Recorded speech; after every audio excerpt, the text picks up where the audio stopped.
naman po. Kayo po, kumusta? Okay lang din po. Nasa Leyte kayo ngayon? Opo. Okay. Ilang taon na po kayo? 53 na ako po, ma'am.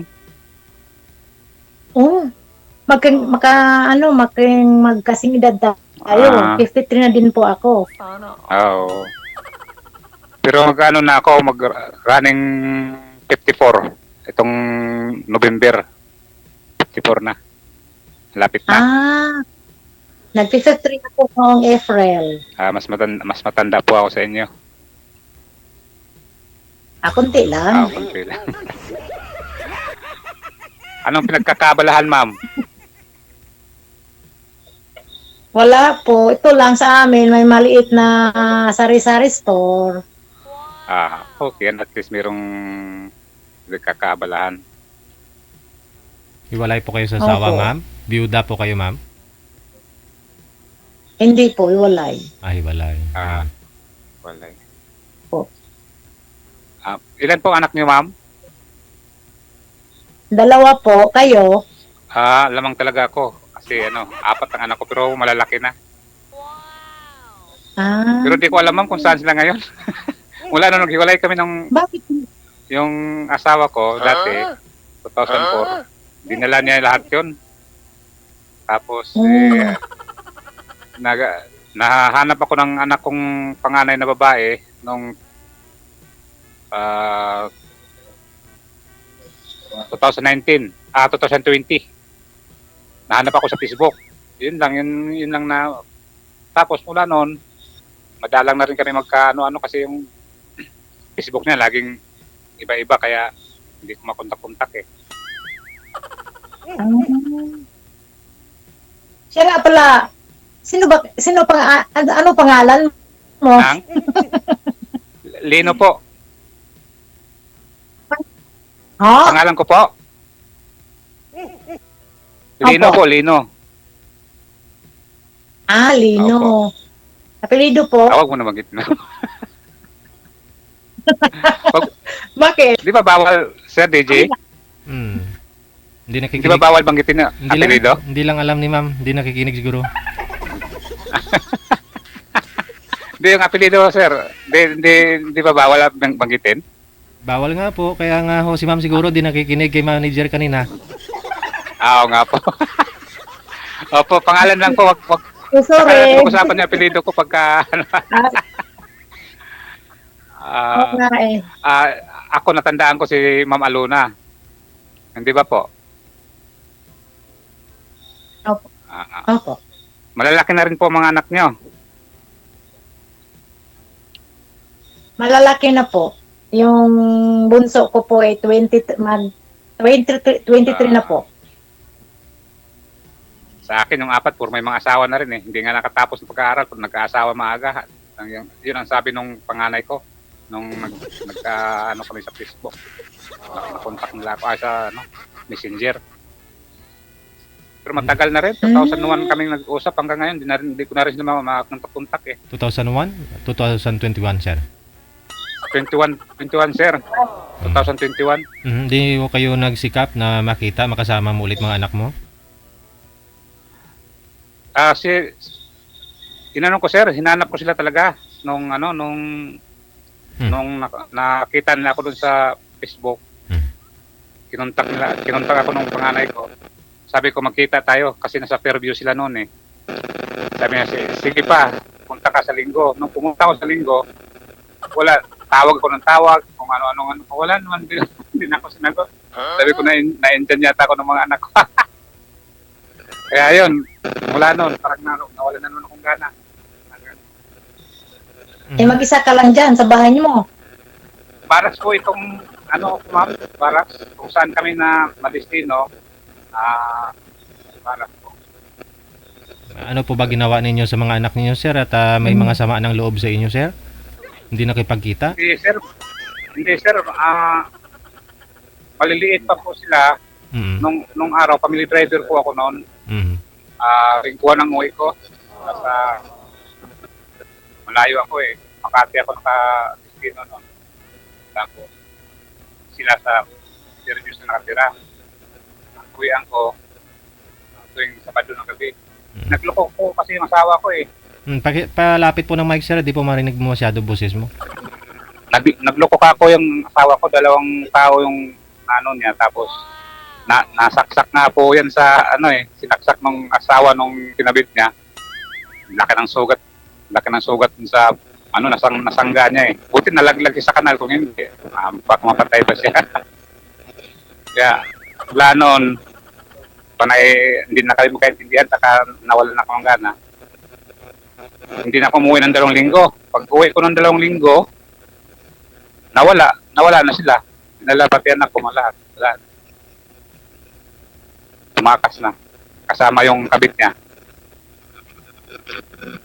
Ayun. Para akong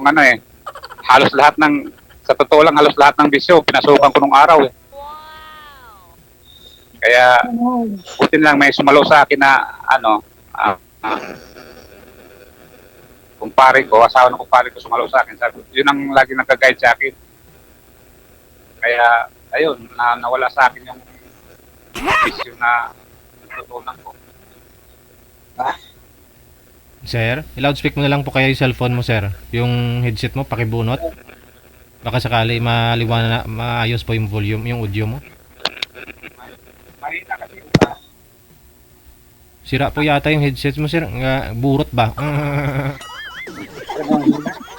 narinig mo sir? Yan, maayos po, sir. Okay. Kaso lang ang sa akin din ang hina ang dating. Pero okay lang. Damihan mo lang ho, sir, yung ha sa pagsasalita. Pag di mo marinig, ha ka lang, ha. Kaya, pa ko lang sir. Sige sir. Wala na. Okay na sir. Hindi po okay, sir. Burot-burot. Ha, naghaming po. Grounded po yung headset ninyo.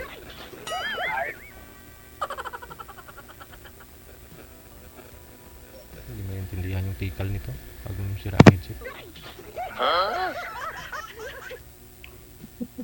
So po ma'am, salitaan po kayo. Hindi ko na nga alam kung anong sasabihin. Itatanong ko sa'yo. Ano po?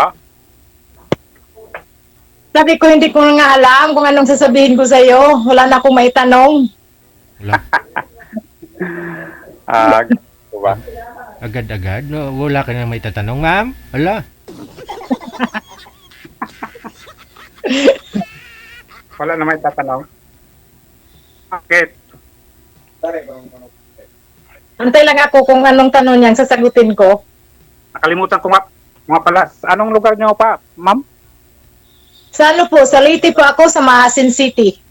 Ay, sa Leyte Maasin? Opo. Magmalapit pala tayo kasi bye-bye po ako eh. Maplag. Bye-bye. Oo, diyan ako lumaki. Eh, Kaya kung pwede pa lang tayo magbisaya na lang tayo kasi hindi ko masyado marunong magtagalog. Kaso lang hindi pwede, di ba? yung mga viewers ni Sir DJ, di man marunong iba ng magbisaya. Ayun lang. Pwede man tayo magbisaya. Dahil mga bisaya tayo. Ang problema yung mga nanonood sa atin, yung nakikinig sa atin, di marunong. Yung iba. Oh, Kaya, kung Tagalog lang po tayo, di bali na kung magkabalok-balok ko yung Tagalog natin, basta Tagalog lang po tayo. Walang problema magbisaya po tayo, ma'am. Oo nga, hindi. Yung nanonood sa atin na hindi Tagalog eh. Ayun na nga eh. Kaya nga, hindi ako masyadong nagsalita kasi nakakahiya ang Tagalog ko, baloktok. Okay lang yun. Intindihan? Magkalapit lang pala tayo.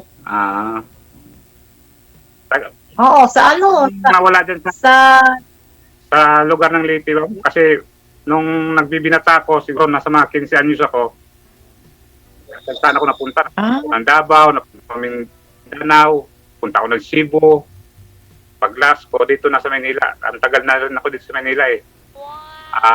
Wala nung 1983. Dito na ako O, hindi na ako nakabalik ng ano, late. Ah, Dito na ako namumuhay. ah. Pero yung anak ko doon sa baybay nag-aaral. Nandito po ma'am, lahat sa Maynila. Pero yung isa ko, ay yung dalawa ko nasa ibang probinsya. Di ko, nag-asawa na kasi sila. May mga asawa na. Doon sa mga lugar nila. Okay. Oo. Dalawa lang kami dito sa bahay ngayon, yung bunso ko at saka ako. Tapos bukas, babalik yung anak ko sa baybay. Ha? Bukas, babalik yung anak ko sa baybay kasi mag-practice daw. Ah, okay. Practice ng sayaw? Hindi po, na siya, malapit na siyang mag-graduate kaya mag-practice sila. Ah, ganun ba? Opo. Sir, bubong na ho yung nakikita. Sir, isagad mo yung volume ng cellphone mo, sir, para hindi ka no sa screen. Sagad na po sir eh. Mahina talaga volume ko. Sira kasi yung volume ng cellphone ko. Mahina Yan na. pala eh. Halos di ko marinig. Binikot mo kasi eh.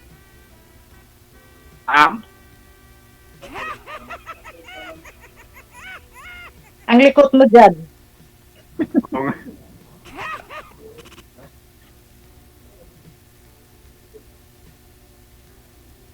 Kung magkwento ka naman, ma'am.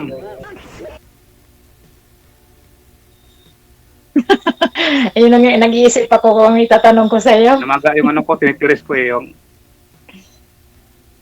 ganun, tinitiris ko eh.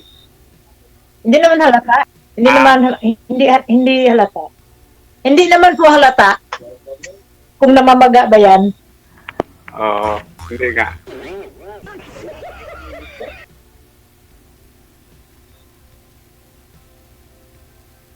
Oh, kumusta naman buhay-buhay natin, ma'am? Ganun pa rin. Ganun pa rin. Oo. Kayo ano po? Ano bang trabaho nyo? Ha? Trabaho nyo ano po?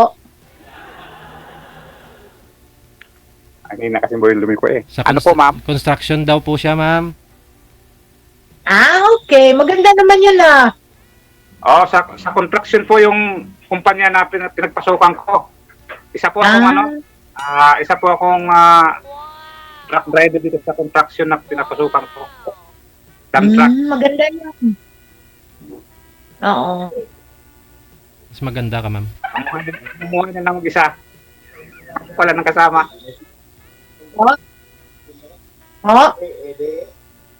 Wala daw siyang makakasama, ma'am. Mukhang cellphone mo yata sira. Hindi cellphone ni sira. Sabi ni sir, siya lang daw po mag-isa. Wala daw siya kuban. Kasama ngayon. ganun po. Opo. Yung ang bilis kasi niya magsalita, kaya hindi ko pa siya maintindihan. Sir, dahan-dahan. Pasensya na po. Dahan-dahan lang, Mabilis sir. talaga ako. Dahil lang, hinahilay po pa istorya.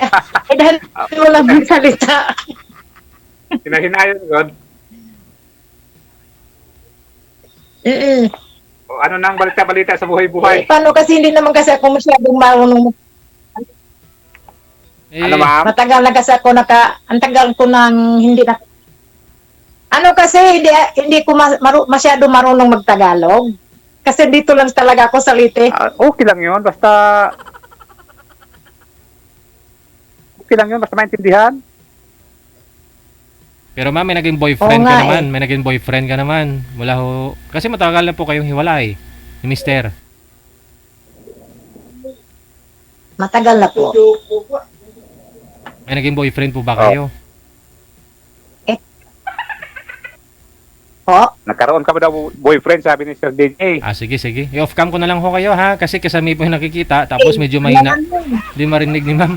Usap na lang po Ano kayo lang off yun? cam. Thank you, Wala thank you. Maraming Wala salamat. po. Okay, sige. Hindi tayo magkakarinigan, magkakaintindihan. Kala ko cellphone yung sira kay sir. Yun pala yung cellphone ni mami masira. Hindi niya naririnig.